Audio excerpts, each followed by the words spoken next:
الحمد للہ رب العالمین والصلاة والسلام علی خاتم النبیین اما بعد فاعوذ باللہ من الشیطان الرجیم بسم اللہ الرحمن الرحیم۔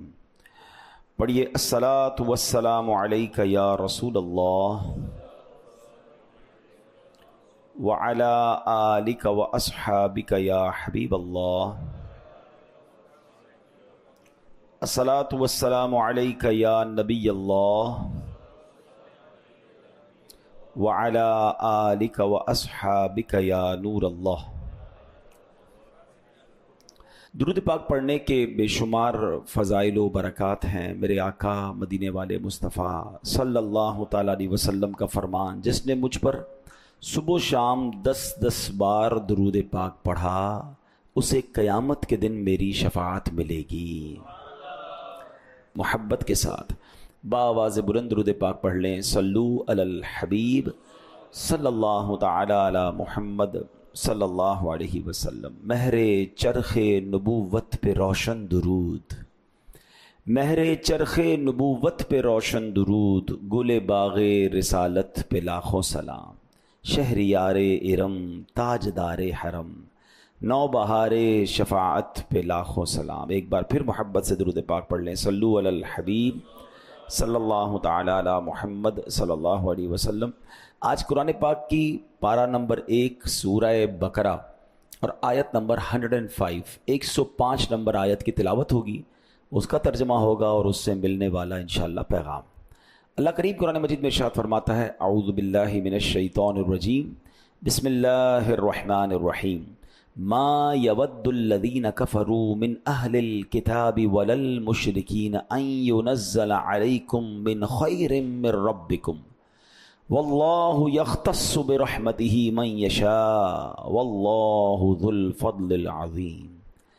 آسان ترجمہ قرآن کنز العرفان۔ اے ایمان والو، اے مسلمانوں، نہ تو اہل کتاب کے کافر چاہتے ہیں اور نہ ہی مشرک کہ تمہارے اوپر تمہارے رب کی طرف سے کوئی بھلائی اتاری جائے، حالانکہ اللہ جسے چاہتا ہے اپنی رحمت کے ساتھ خاص فرما لیتا ہے، اور اللہ بڑے فضل والا ہے۔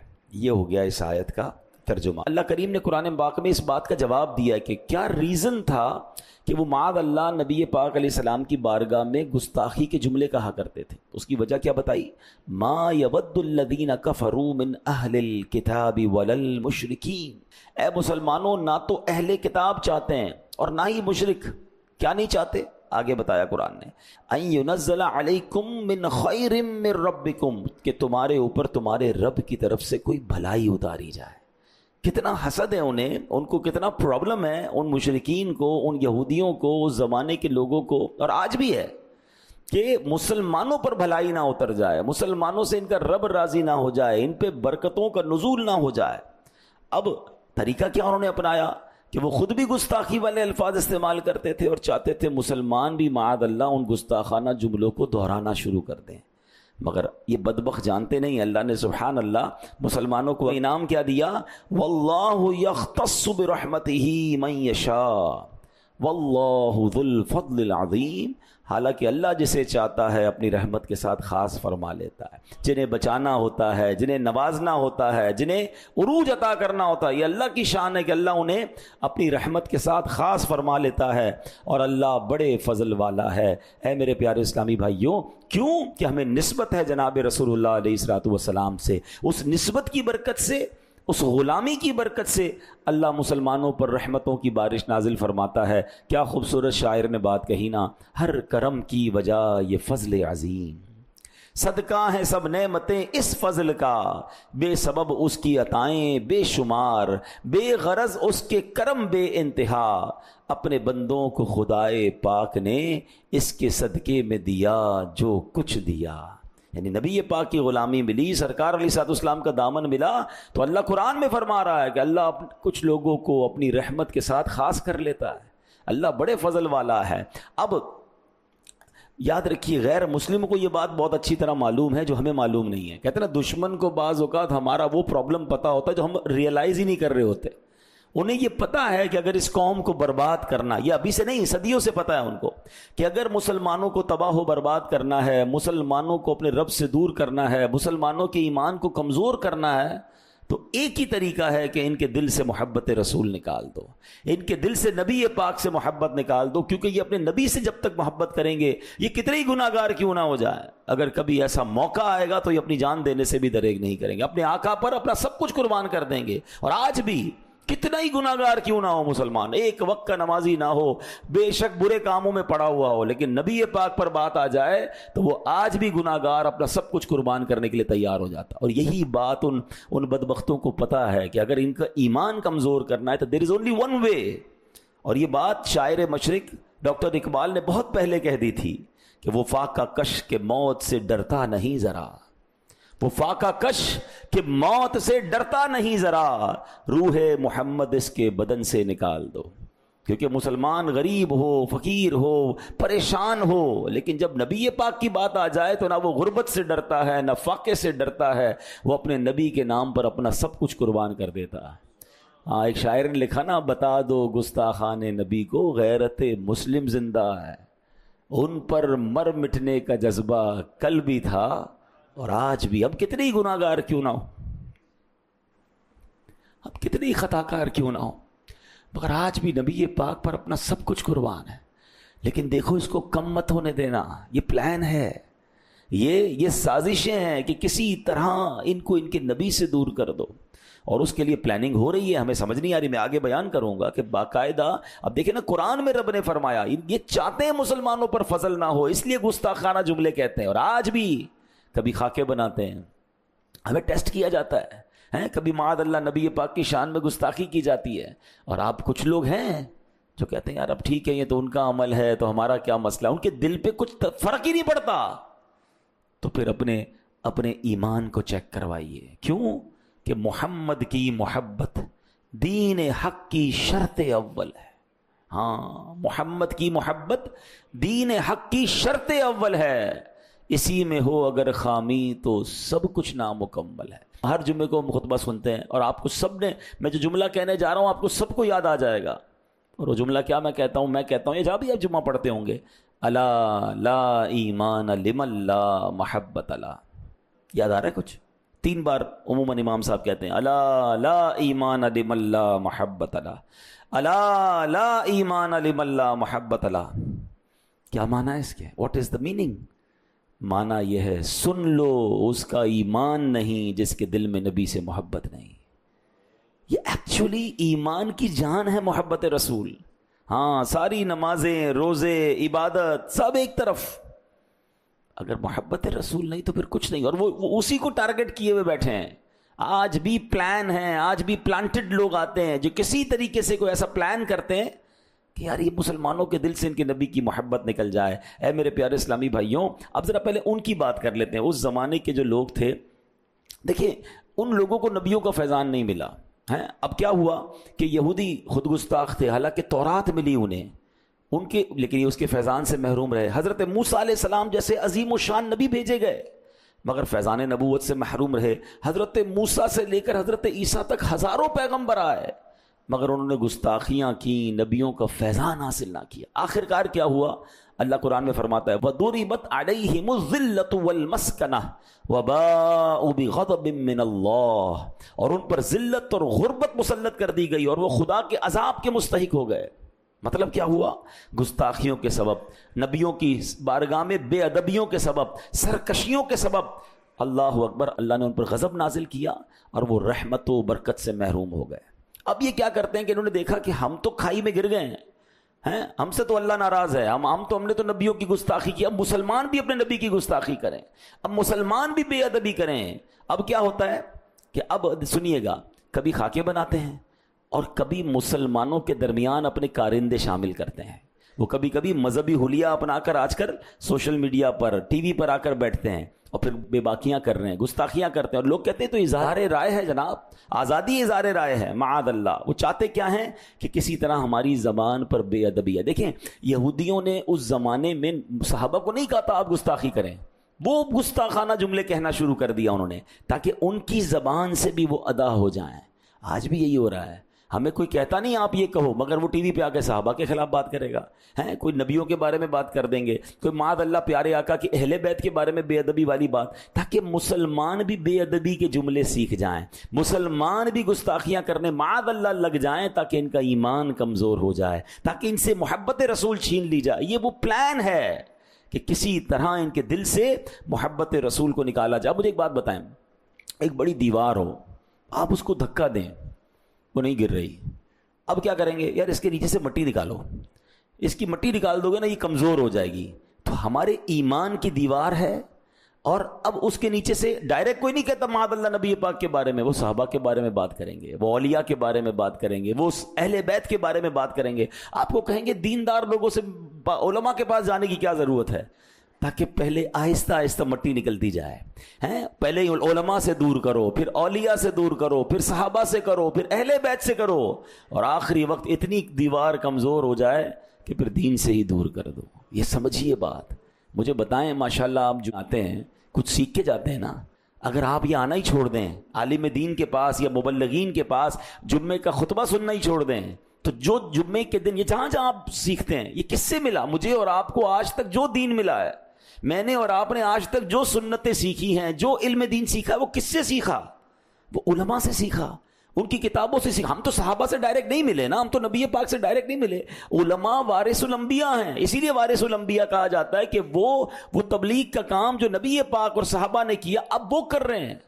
لیکن پلان دیکھیں، کہتے ہیں علماء کی ضرورت ہی نہیں ہے، اولیاء نے تو کیا ہی کچھ نہیں ہے، صحابہ تو معاذ اللہ کوئی ضرورت نہیں ہے۔ یعنی کس طریقے سے دین سے دور کرنا ہے۔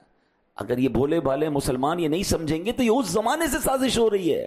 قرآن سنایا میں نے آپ کو کہ یہودی صحابہ کے سامنے وہ گستاخانہ جملے کہتے تھے، اور وہ تو قرآن میں رب نے فرما دیا نا کہ ایسا جملہ نہ کسی نے کہنا ہے نہ اس میں دوبارہ رپیٹ کرنا ہے۔ لیکن یہ میسج ہے ہم سب کے لیے۔ اسی طرح میرے پیارے اسلامی بھائیوں، اب حضرت ابو ہریرہ رضی اللہ تعالیٰ کا واقعہ سنیے۔ سب سے زیادہ حدیثیں انہوں نے روایت کی ہیں۔ اب ان کی ایک ایسی عشق والی عادت تھی، اور ان کو پتا تھا کہ ایمان مضبوط کیسے کرنا ہے۔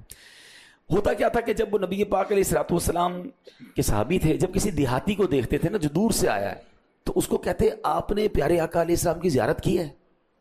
تو کہتا میں نے زیارت نہیں کی۔ بولے بیٹھو میں آپ کو نبی پاک کا حلیہ بتاتا ہوں، پیارے آقا کی باتیں بتاتا ہوں، نبی پاک کے اوصاف بتاتا ہوں۔